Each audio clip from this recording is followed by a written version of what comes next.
olio, come ti sei trovato? Cioè, perché fai questa strada? Come l'hai scelto? Io mi chiamo Riccardo Rannello, ho 32 anni, faccio l'agronomo, sono anche un assaggiatore di olio iscritto all'Albo Nazionale degli Assaggiatori di Olio e lavoro anche, faccio il tecnico in una cooperativa olivicola che conta circa 2000 soci. L'attività della cooperativa comunque è quella di fare assistenza tecnica alle nostre aziende associate, di assisterle durante tutto il processo produttivo, durante tutta la filiera, dalla campagna fino al frantoio, fino all'olio imbottigliato.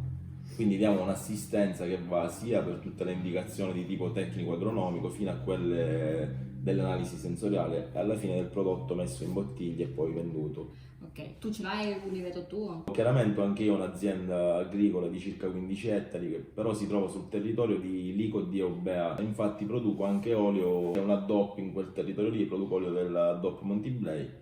Allora, oggi abbiamo chiamato a te per chiedere alcune domande, quelli che si interessano dell'olio d'oliva, magari sanno molto di meno di te. Intanto chiedo alcune domande che di solito preoccupano tutti quanti che stanno scegliendo. La domanda, quella più comune, è se si può vedere dal colore se l'olio è buono o no. Come deve essere l'olio? Devo dire che è una bellissima domanda perché è la domanda più comune per tutti i consumatori. C'è una cosa che vi dico in maniera secca e comunque che il colore non influisce la qualità. E vi spiego perché. Noi possiamo avere un olio che magari per caratteristiche della varietà ha dei riflessi più dorati, tipico per esempio dell'olio dell'Etna. Se noi prendiamo alcune cultivar, possono avere riflessi più scuri, l'olio va sul verde scuro. Uno abbiamo detto che dipende dalla varietà, ma un'altra cosa può essere anche dal tipo di maturazione dell'oliva.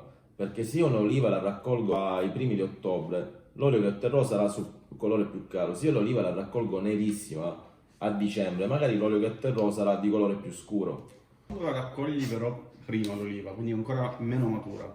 Non dovrebbero essere caratteristiche migliori dell'olio a parità di cultivar in linea di massima? Allora, diciamo che in teoria è così, perché se io la nocellara magari voglio ottenere il massimo del suo contenuto, voglio far fuoriuscire tutti quei sentori, quei profumi che ci sono, in questo caso nella nocella del tennè e il carciofo, dovrei anticipare un po' la raccolta, perché l'oliva è bella verde, però a volte, per questo dico, il fascino dell'olivo, del legame col territorio, succede che magari anticipando esageratamente, io non ho quell'esplosione di profumi.